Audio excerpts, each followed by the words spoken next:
Yeah, we're on. You felt vibration too? I did. Great. Yeah, we're good to go. Can you hear me? Check. Microphone check. 1, 2, 1, 2. So we're going to go take a tour Yep. of the space next door? Yep. Let's do it. Take a look. Yeah. Feels like an episode of Cribs. Yeah. Oh, I'm going first? Yeah, all right, I'll go first. So, tell me a little bit about the story of like next door, or maybe, let's wait, I don't know how much this will be distracting to people. So let's wait till we get next door. I want to hear about like how that ended up being, because it was originally like part of the gym, right? Or were you there? That facility, so that section was part of Rob's gym. And this was called the dungeon. This is where we used to do all the weight training and stuff like that, heavy lifting. There was an open space, you'll see it. And then we opened our space in a different location. A couple things changed here and there as time went on, and we said, we wanted to get closer to home, because I'm from Springfield, and I said I wanted to get something closer to home. Knew Rob had this space, kind of reached out to Rob and said, hey, what are you doing with it down there? At the time, there was somebody else renting it out, but he said, I'm looking definitely on somebody like us in here. And it fits what we do perfectly. So space-wise, it's exactly what we look for. So that, you can see the cinder blocks are kind of different, and so that used to be stepped down into here? So that was open. You can see right in the Rob's spot. You can see right in the DelVal. This used to be steps that came down here, and then you could overlook, and this used to have just that racks on the walls. They had some squat racks, stuff like that all over the place, and it was just a big, they called it the dungeon. So that was the castle, this was the dungeon. This is where we did why that's castle? Yeah, that's why the castle and the dungeon. Okay. Yep, so that's where it all started. Got it, because everything's location is castle. Yes. On the app, and I'm like, what is this castle thing? Yeah. So it looks like everything around here is, it's a CrossFit gym essentially. What kind of stuff are you doing in this space? Yeah, so we do, for YPA is Youth Performance Academy. We focus on speed training first and foremost for the young athletes. We start at 7, go all the way up to college athletes. We do have some pros in here a couple times, but it's mainly for youth athletes. And we start more for functional speed training, how to run properly, arm mechanics, leg mechanics, striking the ground properly, those type of things. As the athletes get older, we start working on some strength movements, more body weight stuff to start, and then start introducing barbell stuff. Okay. Everything, I do all the lifting and strength training and barbell training. My partner Eric does more of the speed stuff. We both train both, but he focuses on that. I do this. Everything that I train barbell-wise is everything I learned from CrossFit DelVal. Okay. And when I got my level 1, which I had a little while ago. Okay. So that kind of started my barbell introduction to the athletes, and that's kind of where I start with these guys. And usually about 12 years old, 13 years old, I kind of introduce them a little bit. And then the goal for them, really for me, is I know they're going to end up doing it in high school at some point if they continue to play sports, which every athlete that comes in here is an athlete. They're not just kids that come in and like the parents aren't like, well, I just want my kid to run around a little bit. It's truly, they play sports, right? Okay. So my goal with the strength training and barbell stuff is I want them to be able to, when they walk into high school and they walk into the high school gym, they know exactly what they're doing. Yeah. They're safe, they understand the proper way to do it. And so far, all the kids that I got from 7th grade and 8th grade, when they walked in 9th grade, they were the ones kind of leading that. And the coaches saw it, and the coach was like, hey, can you demo a back squat? Can you demo a deadlift? And that's what I like to hear. Yeah, it's you not want them really to about be the weight. kind of like, the leaders in their respective sports in their weight rooms. Yeah, and a lot of times those, the strength and conditioning coaches in high schools, unfortunately, there's 1 or 2 of them, and there's 30 to 40 kids in there sometimes if they have all the athletes. So to me, it's more getting them to be able to be comfortable. And again, if the coach walks away, they still can do what they do properly. Yeah. So. This is a great space. I had no idea it was this big. You have tall ceilings because you're stepped down from where they are in there. So you probably can put a rope. It'd probably be 15 feet. Yeah, it would be. Yeah. It would be tall. Yeah, it would be good and height then you there. have 2 rigs, 3 sections there, 2 lifting sections. Yeah, 2 lifting there, and then we got two yokes over here. Bathrooms through there. So we got a bathroom here, a bathroom back there. So there's 2 bathrooms in here. Yeah. We've got the office in the back, and then in the very back there's actually another closet, and that's where we keep all the dumbbells, the kettlebells, the med balls. So we have all that stuff too. Love that. And we just don't need to leave it out, which is nice because it doesn't. We got some open space. So when you run a class in here, you're doing group classes, or is it like more one-on-one stuff? So small we have groups? both. Primary is group classes. Okay. We cap them at anywhere between 8 and 10. We try not to they're go over 10. age-based, I imagine. They're age-based, yeah, for the most part, yep. And then we try to do it where it's no more than 10. From our price point, we want to make sure that the athletes are getting, a good Plus, I mean, instruction. I imagine a lot of the stuff you do is dynamic, right? It's not so much like we're just going to be in this space right here doing rowing and burpees. It might be like you got all these different kind of plyometric things that you're jumping over, ladders and sled pushes and things like that, right? We do sprints from the back. So the hallway actually, we call that the tunnel. So we do a lot of tunnel. We do a lot of work there where they start back there and they sprint out of it. We'll open the door and they'll sprint all the way through. So you see kind of like the faded lines a little bit on the floor. So the sprint work would be like if you run from back there to that line, it's 10 yards. And if you run to that line, it's 20 yards. We do an evaluation with every athlete so they're able to, we measure it out. We have these timers that times them for the runs. Oh, is that what those are? Yeah, so these are those timers. Yeah, so they're, they time them to start, time them to finish. This is what, the 3 lines is our 5-10-5 drill, which, gets agility work. So yeah, you're absolutely right. So we do a lot of like long distance running in here. Well, not long distance, like 10 to 15 yard runs in here. And then we use these more for like that longer sprints because we don't have a 40-yard space in here, right? So we say, okay, let's see if we can get for 10 seconds. Let's see how far we can get, how fast we can get on the runners. Do you use the hill at all? A little bit. It depends if we have weather-wise, one obviously, and then two, depending on the athletes we have in the classes. Some of the younger kids, we try not to get them out there too much because distractions are easy for them, right? So we try to keep them a little bit more focused. But we try to get them out on the hills. Yeah, this is an awesome space. I love it. This is cool. I've never been in here. Why don't we head back next door and we can sit and chat and just hear more about I'm interested in the kind of intersection between what goes on here, what goes on next door, and we haven't talked about you and how you got involved with CrossFit and how you ended up doing this, and we'll dive into some of that. Yeah, sounds good. Yeah, awesome. We'll head on back next door. So we left next door, and I was asking you about the kind of your history. So how long have you been a member at DelVal? Yeah, so I started in 2011. So however long that is. Yeah, 15 years. Yeah, 15 years. Yeah, it's been a long time. It's been. On and off, obviously, not really from an injury standpoint, just in general, things happen, so it take a little bit of time off, but on and off for the most part. It started when we were when Rob was up in the facility up the hill a little bit, and then I was there.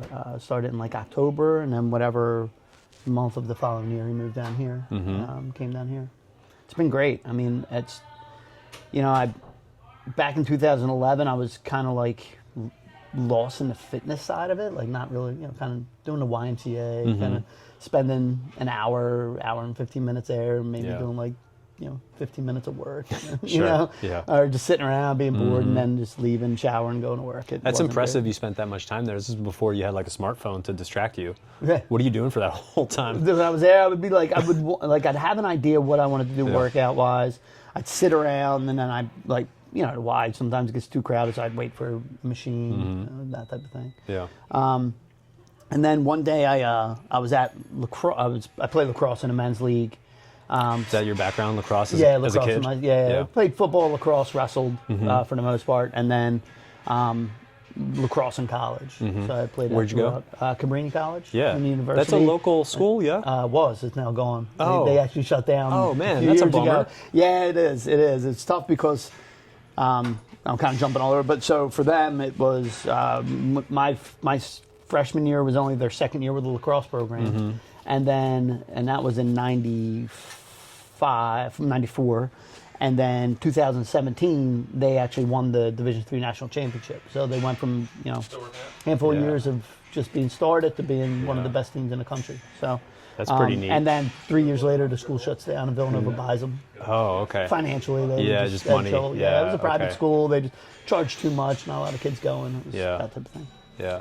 But that was my background was lacrosse. So I was playing in the men's league, and ran into a guy that I played years with, and he was in great shape, and better shape than I've seen him in a long time. Kind of asked the question of what he's been doing. Yeah. He was like, I do this thing called CrossFit. This is in 2011, it's not common knowledge yet. Yeah, exactly. It was, and then it might have actually been prior to that, so it might have been 2010 when this happened, and then and then I kind of did the whole I could do this at the Y type thing. I think everybody does right? that. Yeah. Exactly. At that point, right? Nobody, because it's not easy to find a CrossFit gym. Right. and that isn't where your head goes, I think people are like, yeah, it's just this website. Yeah. That's all that it is. And then you're like, oh, like I know what a pull-up is, and I see, okay, cool, that's a thruster, cool, I can do this thing called Fran. Yeah. Yeah, and you're doing it in the Globo gym, and it's just like this ridiculous thing that you're doing. You can't do it, right. Yeah. And it was funny because like a lot of so I'm looking at the videos on the website, and I'm like, okay, I understood some of the movements. Sure. And I'm like, on the CrossFit website? On the CrossFit, on CrossFit.com. And then at the time, I think Bergner had a lot of like videos out on CrossFit's website or through there of like movements. Yeah. And his daughter at the time did a lot of this stuff. Yeah, Who's now Sage, like a big train, you know, she's a big athlete. And she was young. She probably was, 15, 16 at the time. Yeah. Well, I didn't realize that bumper plates were a thing, right? So I'm looking at these big round plates. You don't have the equipment, No, so I'm looking at her lift big round plates, thinking they're 45-pound plates. Sure, yeah. And then I go to the Y, loading barbell up with 135 pounds, and wondering why I can't even pick it up off the ground. Sure. And she's moving it very easily, right? So after a while, I started to realize, like, oh, they're rubber 10-pound plates. Like, okay, that makes a lot more sense. And then I just kind of like Googled it, found that there was a CrossFit gym in Broomall at the time, and I was like, okay, I went. I didn't know Rob, but I know he went to Springfield, and I knew a lot of kids, guys that graduated his year, so kind of mentioned some of their names. And at the time, a couple of them actually were working out there. So old school guy named Rich Clifford used to go there, and Rich and I grew up together, so I knew a couple of the guys that were there. And then kind of just jumped in, was new to it, but I was like, love competition, so it kind of. You had been an athlete leading up to that, right? You weren't, 35 years old trying to figure out how to get in shape. Correct. You had been athletic through your youth and through college, and that's just such a great kind of, base that you had already. Even though it wasn't like, what you get exposed to today in college, and we were chatting a little bit about that earlier. I don't know, that was with somebody else. I was chatting with, Justin Freed. Yeah, absolutely. I was talking with him this morning about football training and, how like just exposure to a power clean like wasn't something that he was getting in college. Right. And it's just like so common now to the point where like if you're a program, in high school or college that isn't instructing a power clean, you're kind of just like, what are you doing? Yeah. Like you need to learn how to explosively open your hips and all that. So you had that big base coming in, which is a great asset when you come in. Yeah, it was. And so I had it, and and no matter what there's a little bit of competition in CrossFit, right? It's as much as you want to put into it, right? It could be a little bit, it could be a lot. And, when you're new, you kind of see it and you're like, I could you watch somebody like, I think I could do it, Dave. And it kind of edges you a little bit. And it keeps you going, which is nice. Like, after the first couple of days, you're in a little bit of pain, but you're like, okay, I can kind of fight through this a little bit. And you keep it up, and it kept me going. And I remember at the time, too, like I was having a little bit of hip issues. So I'm like, oh, my hips bother me. And there was a trainer here by the name of Colleen. Told her about my hip. She pulled me over to the rig, strapped a band to it, give me some hip stretches. And I was like, wow, this is...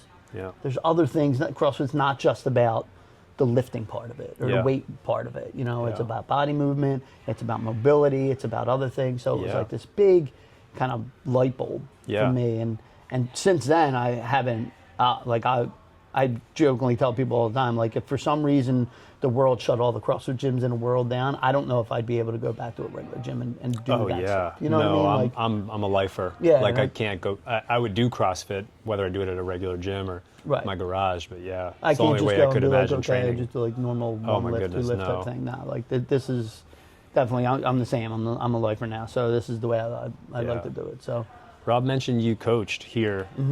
Tell me about like what prompted you to get your level 1. What were you doing for work? I got a lot of questions here. Yeah, so like, you didn't have YPA until like when did that open? So we opened. That's a pretty long story, but I'll try to shorten it as much as possible. So, so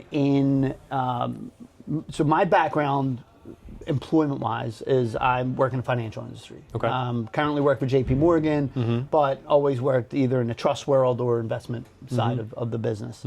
I was working at BB&T at the time. This was back in 2018, I guess, 2018. And I got laid off because they were bought by SunTrust. And then I either had to move down to Charlotte to keep my job, or I had to take a severance. Yeah. So got my severance. I was in the sales role, so I got my my bonus that I hit from the year before. So I had a couple bucks in my pocket, and one of the members here and I, Carl Rosenfeld and I were talking, and we were like always talking about like potentially opening up a facility. Yeah. So we started kind of kicking those tires a little bit, and that was in about 2018, to end of 2018. Okay. First thing we did is actually we went to breakfast with Rob, and we just kind of chatted about it. Like, Yeah. You know, this is what we're thinking about doing. What do you think? Your thoughts, whatever. And he, gave us a lot of good things to think about and talk about.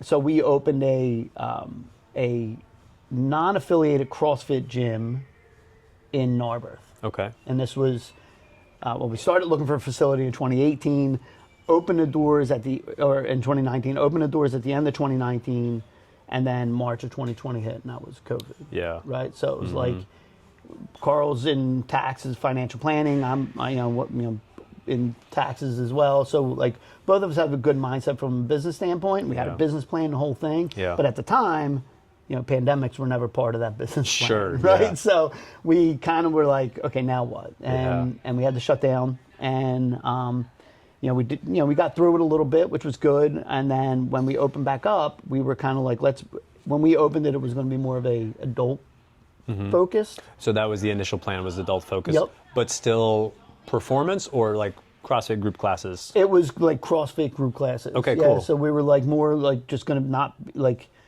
CrossFit light, right? Like same idea, same type of workouts, but more, non-weight specific, lighter weights. That things. Totally.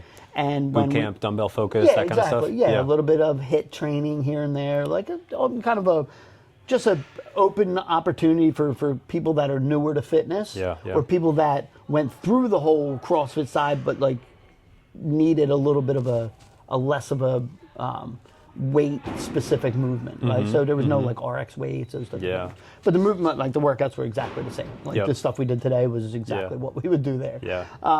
And so we did that for a little bit, and at the time we were like, it was going well, and then another gym actually came up to us and said, listen, so let me take a step back, I apologize. So when we were coming out of COVID, we were like, okay, we'll keep the adult thing, but we really want to kind of morph into like this youth training thing. Yeah. Because we started training some kids and some teams, and it was really what I wanted to do. And That Carl was your like, interest, Yeah, and Carl was like, absolutely. And so we we started really training athletes and kids, and that started to blow up pretty quickly. We had soccer teams coming into the gym and a couple of cross teams, and it was awesome. And then another gym kind of approached us and said, hey, listen, we have a kids section that we don't want to deal with anymore. You guys take our kids stuff, we'll take your adult stuff, and we'll kind of do this whole kind of split. Yeah. So we did that for a little bit, and then it started to work out pretty well. I met Eric, who's now my partner in YPA, and we were like, this is going well, but we want to kind of expand it a little bit, and we want to get closer to home. So we ended up kind of shifting down here. That's when we talked to Rob, and that's when we opened up that. So like parallel to everything that's happening with you in Narberth is Rob has this dungeon space next door, and then you approached him and said, hey, maybe the dungeon can be a good fit for us. What do you think? Is that kind of how? Okay. So we reached out, and we were like, so Carl and I were talking. We were like, hey, we want to get someplace a little closer. You live in Springfield? I live in Springfield. Yeah. Okay. And I was like, I want to get someplace closer to home. I had more contacts here. Because everyone that I was talking to about what we did, they loved the idea, but they're like, I don't want to drive all the way out to Ardmore, or I'll drive all the way out to Narberth. Yeah. So we were like, let's get a little closer to home.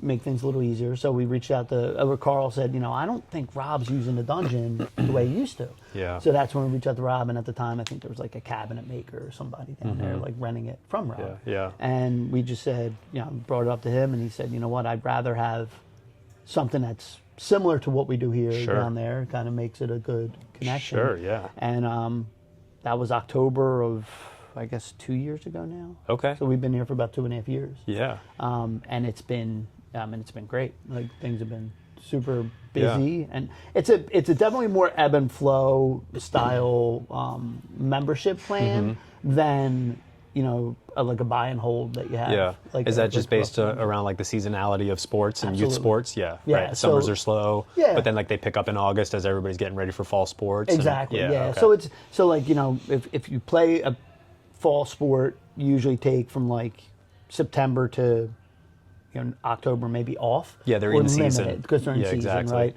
And then they'll come back when the season comes. Now, Yeah. kids nowadays are doing. It's hard to say. We have this conversation with parents all the time because their conversation is always, well, there's never an off season. Right? Sure, Because yeah, they're and playing club ball all the time. professionalization of youth sports has kind of changed that over the years. Exactly. I imagine that there's, differences across ages where like you see that more with older kids, right? And the younger kids, 7, 8, 9-year-olds, they're just, like you said, they're learning how to run and doing explosive training and the mechanics of running, and that's just kind of the basics of like, being an athlete, but they're seeing less of that kind of year-round thing and they're doing more seasonal work. Yeah, so it definitely it kind of that actually goes ebb and flow too based on the age. So we have like your 7 to kind of 11-year-olds are just getting into sports, right? And the parents are seeing that, they also sit around, play video games a lot, so their body mechanics are off, their shoulders are rounded, their backs rounded, just sitting around, just a bad situation. I don't want to interrupt. I just wanted to get a sense. What would you say, like 50-50 boys, girls, or? I think right now we're probably 60-40 girls. Definitely more girls than boys. Cool. Girls are, nowadays, obviously they're super athletic, but they want to get to the next level, and they have the focus for it. Yeah.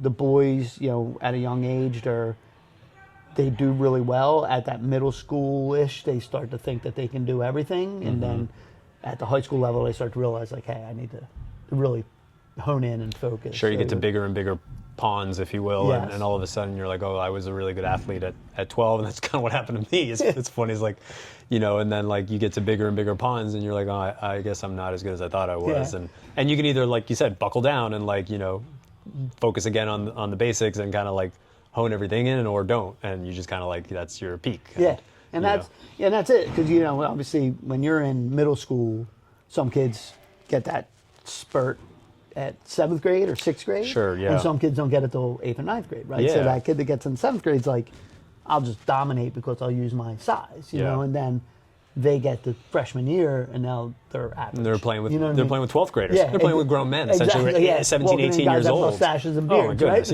right? yeah, So- totally different game. Yeah, it is. So then they start to have to realize, like, oh no, okay, now Yeah. I can't just use my speed and size. Now, Sure, now I especially need- in a sport like that's physical. And I can't think of, now I'm thinking about it. There's really no sport where like physical traits wouldn't be an advantage. Right. Whether it's like basketball, soccer, lacrosse, wrestling, football, certainly. I mean, even track. I mean, now you look course. you look at sprinters now. I mean, sprinter walks in this room. I mean, their upper body's bigger than most people that don't train, and and we that's one thing we got to get a lot of young athletes to think about, because they all want to just use their lower body for everything. And we always talk about, not jokingly, but a statement we say is that your legs are your engine, your arms the ignition. Right? Your arms get it started. If you don't use your arms, it's not even worth running, because your legs are they're going to give out, and they're not going to be able to keep up as long. So it's a focus we try to get, and I always use the example of, if you look at a sprinter, their upper body's huge. Oh, Like, yeah. They're not just leg training all day long. No, They're then using the upper build body. of a sprinter is totally different than the build of like the marathon runner. Exactly. Yep. Right? And I kind of want to shift gears, because Sure. Rob also mentioned you had you coached. You remember here, we talked about that. You coached here. You had do you still have your level 1? Is it still current? No, it's not current, just because I haven't coached in a while. But When did you get it? wow, probably Yeah, the in Wayback about Machine. 2017, 20, probably right before I left, I guess. Yeah. And it was only because, so I was an athlete here, was here all the time, and Rob just kind of came up to me one day and was like, hey, would you be interested in getting your level 1? I said, yeah, absolutely. So went to King of Prussia. Luckily had Rob as a coach. I'm sure. there. Yeah, he did just about every seminar there over the years. Exactly. Yeah. Yep. Yeah. So Rob was one of the coaches there, which is awesome. And I came back. I started coaching. I think it was only like 2 days a week, but it was just kind of like the one to help out, because we were getting huge classes. Yeah. At the time, our 5:30 class at night was one of the biggest classes. And we used to have 2 coaches do those. So Yeah. like Kyle Yerger and I did a lot of classes together because the classes were so big. Yeah. So one of us would kind of run class and the other one would kind of take some of the newer people, Sure. kind of focus on them type thing. And Yeah. but yeah, we did a couple classes a week.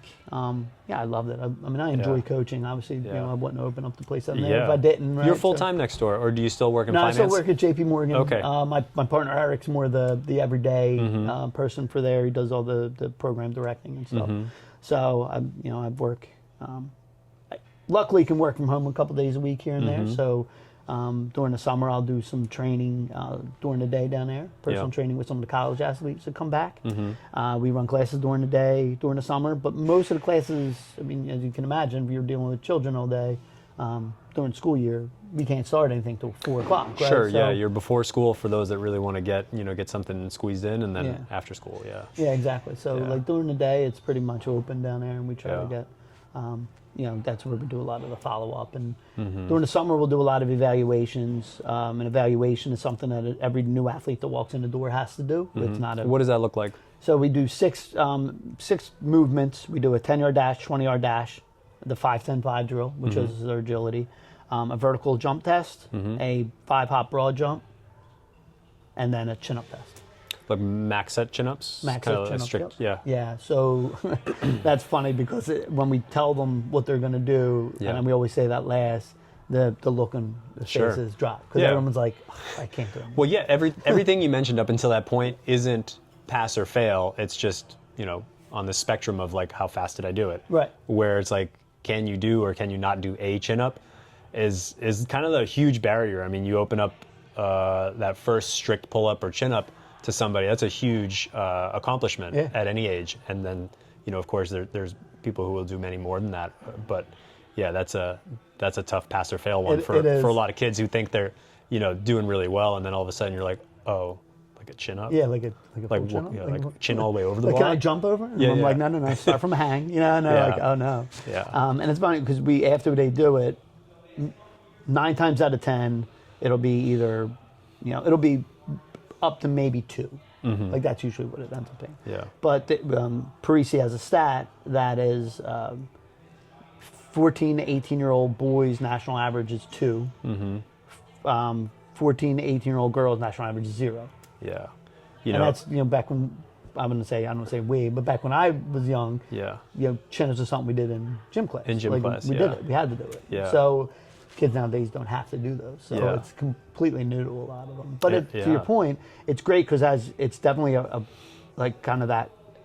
as we're doing other strength training stuff, they start to see like, oh, I can do it. I'll have them do it with the bands, just like we do here. So they'll do, okay, I have a purple band, I can do 5 in a row, that's great.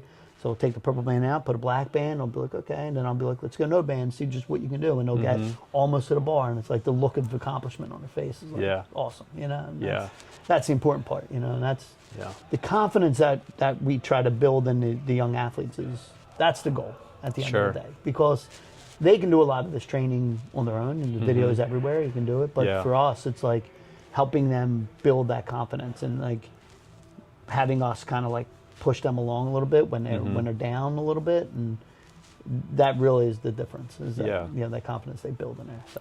That must be a lot of fun having conversations like that with your athletes, because I imagine, I mean, not that adults don't go through the same kind of processes and in their minds, with self-doubt and, ability to accomplish tasks when we're in the gym and looking at loads and thinking, I don't know if I can pick that up, or I don't know if that, if that rep scheme is doable for me, and all the different things that you go through. But then you're able to kind of have those same conversations with your athletes, and they're, I would imagine, more open to kind of like failure and trying new things, right? Because they're not old. They're just kind of like more open to that failure process. Is that what you see? Yeah, absolutely. Yeah, I mean, it's great because they'll do anything we ask, right? I mean, and that's good, and that's a good thing. And one of the things we have down there is like the 10 rules that you don't need anything to, that type of thing, right? Sure. And then, some like of the showing rules, up like early, showing up working early, hard, right? Exactly. And yeah. one of them being coachable, right? Yeah. And it's just like being able to listen to a coach and understand like we're here to help you. Right? Yeah, we're doing what we do because we care. Yeah, exactly. We're not I didn't here open this business just for making a quick buck. Like, right. I'm out here because I care about you guys. I want to see you perform. Right, and that's exactly right, and that's what when they can understand that, and they're just like, and then we start having a conversation like that shouldn't only be here, right? That should be anywhere, right? And as I talked about, I was, played lacrosse my whole life. I played football and wrestled. And at no point in my career of ever playing was I ever the best athlete on my team by any means. I won a lot of that unsung hero awards throughout my life because it was more, I listened to what the coach said and did what he asked. Because I knew he wasn't putting me in a position to get hurt or fail. I don't want to say fail, but I may have failed, but he wasn't putting me there to be a failure. Sure. That if I failed, it was because I might not have done exactly what he wanted. So then, okay, let's work on it. What can I do try differently? again. Yeah, and that's the same mentality that I try to instill in the athletes that come in and said it's just trust. I hate using that trust the process because of the old Sixers thing because it didn't work out. But sure. but in the same Is it too respect, soon to use that phrase? Yeah, right. We got to wait another few years. But you do, right? I mean, you really got to understand that a lot of these coaches that are out there aren't, they're here to help. They're here to try to, and that goes for what I do down there. It goes for what coaches do in sports here and there, and it goes for what the coaches do here. Yeah. They're all here to help and get us all better. So, it's just kind of getting them to kind of trust in what we do, and they do.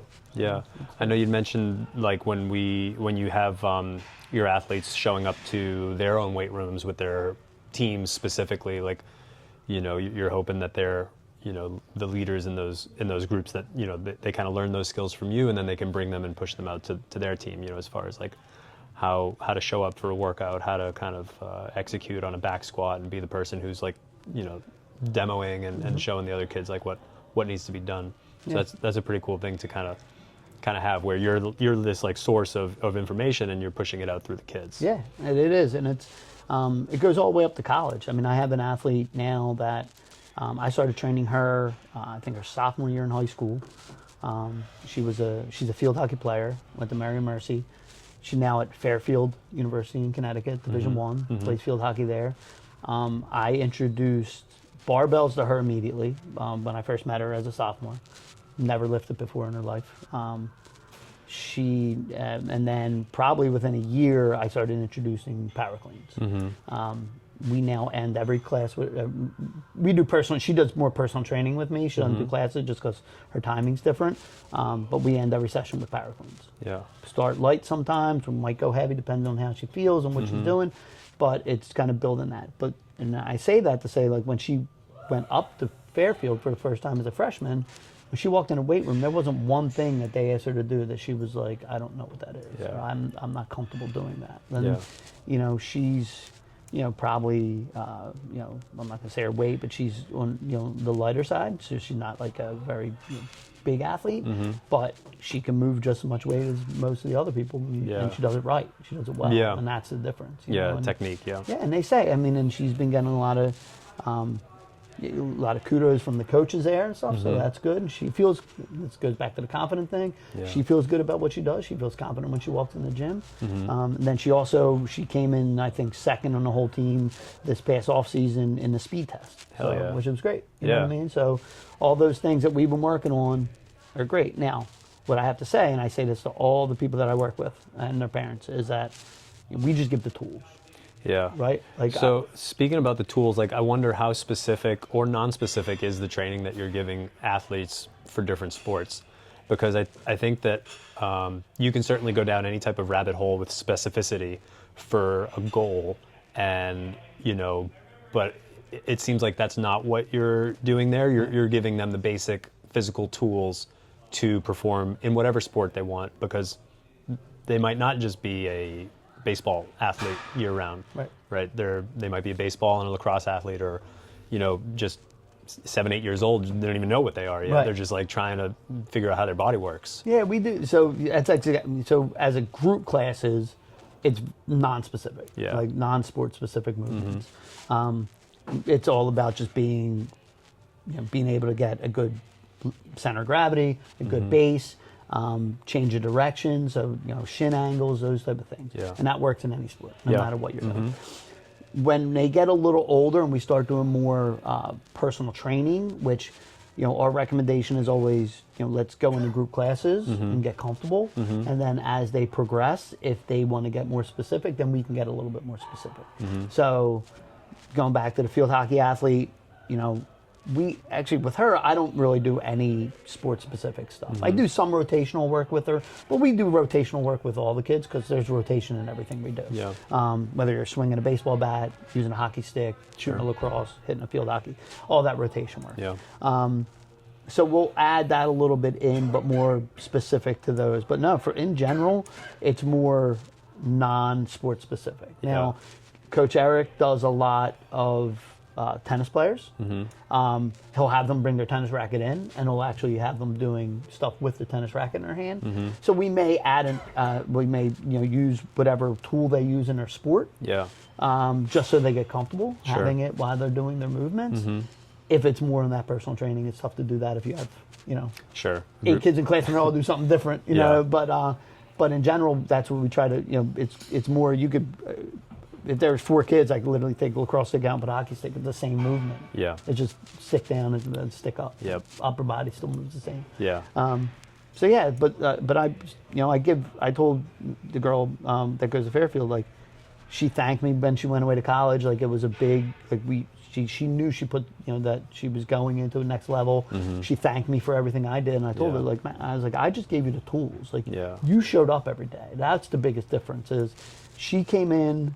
Whenever she'd be done practice, she'd come in and do training afterwards. So that's the difference of a Division I athlete versus people that don't go and play in college, which is fine. If you don't want to play, but the work that you put in, we can give the tools. If you're not going to put the work in, you're not going to get the the benefit from it. Sure. And we love for someone like her, especially she just came back from college. She drove back on Friday, I think. 10 o'clock Friday night, I get a text. Yeah. You available this week? Can we get together? Can we squeeze something in? Yeah. So she's constantly on top of it. I have another female athlete that's a junior at Carroll, lacrosse player, scholarship to Loyola, which is again Division I. She gets done practice at 6:30. She's here by 7 o'clock sometimes. Or she'll be like, hey, I can't make class. Can we meet up at 6? Now, she's not a personal training client of mine. She's just a member, does the groups. But I'll go out of my way to open the door for her. Like, I'm not going to say no as long as I can get here. If an athlete wants to put in extra time, I'm like, let's do it. You know what I mean? So that's cool. Yeah, we just try to give them the accessibility to the facility as much as I can. And Coach Eric and I kind of just give that availability to them. So you've been there now for a few years. Have you had athletes who have kind of progressed out of, sport-specific stuff, these college athletes, and have people kind of moved over here into DelVal? Anybody like that? Not yet. The kids they're still young, so we don't really have that longevity of being able to get out of that yet. And most of them, if they do, they're going to college, and then they're going for 4 years. But that's the goal. I mean, it absolutely is the goal. And every conversation we have down there, that I have down there, I'm always like, it's funny because I'm always pointing up, and I'm like, oh, up there we do this, and they're all looking around like they don't know where's up there, And then I'm like, up there's CrossFit DelVal, that's where I go. And now we have actually 2 trainers that help me down there, or athletes here, in Ava and Leah. Oh, okay. So sisters, they go down there. They help me coach. So, that's cool. And that was our biggest thing. Like, that's where we were running into issues because there was only 2 of us coaching, so we needed more coaches. We're getting more coaches now, which is great. Yeah. But so Coach Leah and Coach Ava come down. They help. They do some classes, and they talk about up here too. So the kids are getting the idea. They could walk up here, and there's no doubt in my mind that they couldn't walk up here and take a class and do well in it. Oh, no doubt. Like, it would be no difference than what they're doing. And I think that's something. That's what you'd call maybe a warm lead, right? Like somebody who's coming out of a college sport, who has been, up until that point, very competitive, very structured in their training, and then all of a sudden they're like, well, I've graduated, and now what? Like, is there a Sunday league for something that, a sport I played? But that's not going to scratch the itch. No. And I think a lot of people who end up finding, longevity through in CrossFit, they may have identified it as high school athletes or college athletes because of the structure and purpose and kind of like hard work that is required to continue to progress over a long enough time frame. So I imagine that you'll see that, once you guys kind of get more years behind you. Yeah, absolutely. There's no doubt that that'll happen. We do have I believe that there was a couple, and that Rob could answer this better than I can. We do try to get the parents to understand what happens up here. Yeah. So the parents of the athletes that come down, Yeah. because they see what we do down there, and they're like, oh, I wish we had something like this when I was young. Yeah. So the conversation is, well, it's not the same, but CrossFit has that ability to do things like this, Yeah. and that's right upstairs, right? Yeah. So I know. And sure, you're 45, 50 years old, whatever you are, but like, you still got a long runway ahead of you. Yeah. There's still a lot of years of functionality that, you're leaving on the table there if you're not kind of taking care of yourself in this way and that way. And Absolutely. why don't you go talk to Rob? Yeah, so we try to get that as much as we can. Yeah, that's cool. And I mean, honestly, the reverse side of that has happened more often, right? Athletes up here have young children. Yeah, and no they come down doubt. and Yeah, reach out I mean, to like us, I've been a member here for a year. My daughter's 7 and she does ballet, but she's also does gymnastics, and I have a pull-up bar in my garage, and she's always trying to do her first pull-up. And she's doing push-ups, and like occasionally she'll be in the garage while I'm working out. And the boys, I have twin boys who are just absolute bozos, but they're like very physical, but they're only 3, right? So they're like, there's no need to do anything structured with them at this point. But certainly, like if I'm here doing this and they're like, hey Dad, like I really love this thing, like, and I want to be good at it. Like, go next door. Like, right, and that's what Phil's doing what you need over there. Like, and that's we're getting a lot of that here, which is obviously very good, and it's a good connection, I think. And that was one of the things that when we talked to Rob and we opened up, that was the goal. Was that like, let's do anything we can to kind of collaborate and work together on things, and that's been working out really well. Yeah, it sounds like it's a really good symbiotic relationship where the two of you have this, separate demographic, so you're not competing for the same people, but not that people kind of age out of your system, but essentially that is what would happen, right? You might train adults, and some adults certainly like are still very involved in high-level sports, but it seems like the bulk of your membership is, that high school plus or minus group, right? Yeah. We purposely won't go out and market to adults. And we don't offer CrossFit Kids at DelVal. Yeah, right, exactly. And now, that works both ways. Yeah, there's been a couple adults that have come in and talked to us about training. Mm-hmm. Again, the training that they're going to get from us is going to be more speed and agility training, specific. Mm-hmm. If they want to get more involved in the barbell stuff, then they're coming up here. We're not spending the time. I mean, when I opened a place in Narberth and we did the adult stuff, it was great. I enjoyed it. I had small classes, so it was fine. Yeah. Like, I don't want to train adults anymore. Like, that's once I started working with the youth athletes, like that's what I want to focus on. Yeah. So, and as I mentioned to start it, was that every athlete that comes in, they're athletes. Like, we don't have, I did it for a little bit where we just had like kids style classes. And you get hey, I'm going to drop my child off. I'm going to leave for an hour. I'm going to come back and pick him up. And the kid doesn't want to be there. And it's just a hard pull and that type of thing. Every kid that walks in the door plays a sport, and they know that whatever they're doing down there is going to benefit them. So they're locked in for the 45 minutes or an hour, depending on the class that we run. That must make your job so much easier. It absolutely does. Yeah. It definitely does. Yeah. That's cool. I wonder, where you see YPA being in like a few years. Like, is it still in the space next door? Is it growing out beyond that? Is it, I know you and I have talked offline about like hooking up with the Swarthmore tennis team, and I referred the coach of the team to you, and like how much of it is in-house? How much are you going out to, other facilities and like training and bringing your expertise to people where they are? Like, what do you see that looking like? Yeah, so I mean, the goal would be that as long as Rob's here, I want to be there. So that would be great. Even if it was, in my mind, I could see us looking for maybe a bigger space within this area to do more sprint work. So like more maybe narrow and longer spaces for sprint. Keep that more for the weight training side of it, right? So still have two areas, but. If we outgrow that, then that's a good problem to have. For sure. Like, again, I'd rather it be, let's do some weight training here and some speed work somewhere else. Yeah. From in here versus doing stuff outside, right now we have a mix of that, even as we talk about now. We had to put a lot of it on pause because it was just Coach Eric and I. So Eric and I, it was tough really to do that because, I'm 52 now and he's 55 or 6.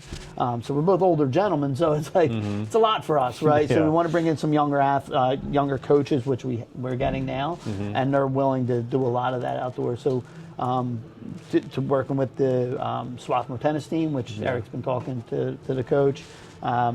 We work with Newman's lacrosse team, those type of things. We work with some lacrosse club teams, Ultimate and a couple other ones. And we do most of the work there. We try to then offer them the ability to come here, either as a group or even just become members, and open that up to them. But right now we do a lot of on-site stuff where we go there and do the work.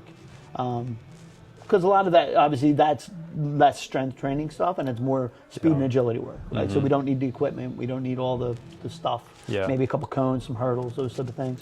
Well, I think what you're saying right here is really important for people to understand because it applies to CrossFit too. Is like it's great to have all the facility and the stuff, but you don't need that. Right. Right. Like there's a ton of value and fitness to be had with a pair of dumbbells. With speed and agility work, your body weight, right? Like let's have a distance where we can run straight and some distances where we can kind of cut and move and let's just measure and do it again next week. And that's really important to remember. Yeah, absolutely. And I think the biggest thing, especially as we get older, the one thing that people kind of lose sight of is like the importance of change of direction. Sure. Right? That agility side. That's what goes as you get older, the explosiveness, the change of direction, balance. And now that we see more kind of like shuttle run stuff in programming. That's a big difference of being able to get in and out of that cut versus having to like turn your whole body and drive your hips again, where you're now like restarting every time you're coming to a line, as opposed to like if you can get your shin angles moving and driving out of that. It's a big difference, and as we get older, we forget that. So as we get older, we're like, oh, I'm just going to go run for 2 miles. Or I even try to do sprints here and there. But like it's a sprint and then it's a stop and walk back to the start. But instead, maybe try to do like a 5-10-5 drill and then relax, which is like, start in the middle, sprint 5 yards this way, sprint 5 yards that way, or sprint 10 yards this way and sprint 5 yards this way and then rest. So you're getting the change of direction, you're getting agility, but you're also getting sprint work in. As we get older, those type of things I feel will be a lot more beneficial to people, and they don't realize it. They kind of forget about them, or it's not something they've ever been taught. We know CrossFit, even though there's a lot of athletes here, there's a lot of people that never played sports that are doing this, which is great, and they just don't know what they don't know. So they don't realize there's things like that out there. To your point, you can you get a set of cone, a couple hurdles, maybe a kettlebell. You can do an entire workout. Oh yeah. You know what I mean? Like you can be plenty dangerous with that stuff. Yeah, exactly. Yeah, I think too that it's fun, right? Like it's fun to do that kind of, I think it's fun. Maybe people don't, but in my experience coaching, whenever I've like made a warm up for a general CrossFit class, something that involves that, or maybe some hand-eye coordination, right? Like we're gonna do something with the lacrosse ball and have some fun with this. People are like, "What are we doing?" And I'm like, "We're having fun." Yeah, having fun. That's like right. just let's have some fun. We don't need to do like cat cows and up dog down dog every day. Like sometimes we can just play catch with a friend and do some agility work and you'll be warm. Like we're gonna have some. So at the old Reebok headquarters, one of the favorite things to do for warm-ups was knockout. We'd have 2 basketballs, right? Knockout. So like, and like without even thinking about it, you'd play knockout for 10 minutes and you'd be sweating, right? Gas, absolutely. Because like as soon as you miss that shot, you have to sprint over to get the ball, right? And then and it's tense and I mean like, you play a game and you get warmed up. Games are always good. I mean, both for young athletes and adults. Like it changes the mindset a little bit. You know? Because it is just fun. Like it's fitness, but it should just be a fun time. Exactly. Cool. I think that's probably a good spot to wrap up. Selfishly, this was great because I didn't know much about YPA, and we see each other as we kind of pass in the morning. But super cool getting to chat, with you about what you do next door, and you and Eric got your little thing going on there. And it's awesome to hear. I hope it continues to grow. And thank you. Helping youth sports around here. Get some state champions, hopefully. Yeah, and it seems like I said, it's great. one thing that I'll leave with this is that the one thing I always try to do with my athletes is I try to get to see them play. So I go out, usually twice a week if I can, to one of their games. Yeah. And it's great to see them in their kind of like in their environment, I bet. without it being just straight sprints. Like see them how they play. But the better part of that is their reaction when they find out I'm there. Yeah, Like sure. that idea of being like, Yeah. wait, you showed up to my game? I'm like, Yeah. yeah, why not? And they're like, you didn't have to come. I'm like, Yeah. I know I didn't have to. Like, I wanted to. Like, I want Yeah. to see it. And I'm trying to help. Like, it's also like, you did great. Like, you did really well. I saw you. And, I'll tell them things like, oh, we worked on it the other day. I saw you do a little bit of that. That was great. You know, and they're like, awesome, or like, oh, I didn't play well. They're like, it's okay. No, like, But they, when they find out I was there, it's amazing. They appreciate it. Yeah. The parents always appreciate it. They're always coming up to me and like, oh, I can't believe you came. This is awesome. Yeah. But it's not, to me, it's not for that. Like, I don't do it for the recognition. A lot of times I leave before they even see me. Yeah. And then I might bring it up when we're in here and they're like, Yeah. well, why didn't you stay and say hi? I'm Sure, like, well, because I sure. didn't really want to do that, right? Yeah. But like, that whole idea of just being there for them, and I go back to my original statement, is that like it builds that confidence. Yeah. Like that confidence that they get when they walk out the door, or when when they get on the field, to know like, okay, now I'm putting in the work. Like I'm not just practicing like everybody else, because everybody practices. I'm not playing club like everyone else, because everyone plays club. Right? So that used to be the thing. Like, oh, Yeah. I play club because no one does it. Yeah. Now everyone does it. If you're not doing it, you're behind the eight. Yeah. Not everyone's doing stuff like this. Yeah. And whether it's with me or somewhere else, if they're putting in that extra work, that confidence level goes up, and they know that they're Yeah. putting in the work. And to see that transition is awesome. I bet. Yeah. If anybody watching this wants to know more about YPA and what you guys do next door, how should they contact you? Yeah, so ypaparisi.com is our website, and Instagram, YPAparisi. Cool. Or you can reach out to me here. You'll see me here. And like here every roughly morning. when are you next door and when are you in class? So I'm in class 6:30 every morning. Uh-huh. Usually take probably one day off, maybe a week here and there. And then I'm next door evenings about 3 days a week, but we're open running classes from like 5 o'clock on In the evening. in the Yeah, evenings every night now. During the summers, it'll be open more often because we're running a camp during the summer. Oh, cool. Like a week-long camp, and then we'll be running classes during the day. Awesome. Well, thanks for chatting, Phil. Yeah, no problem. Thank you. Appreciate it.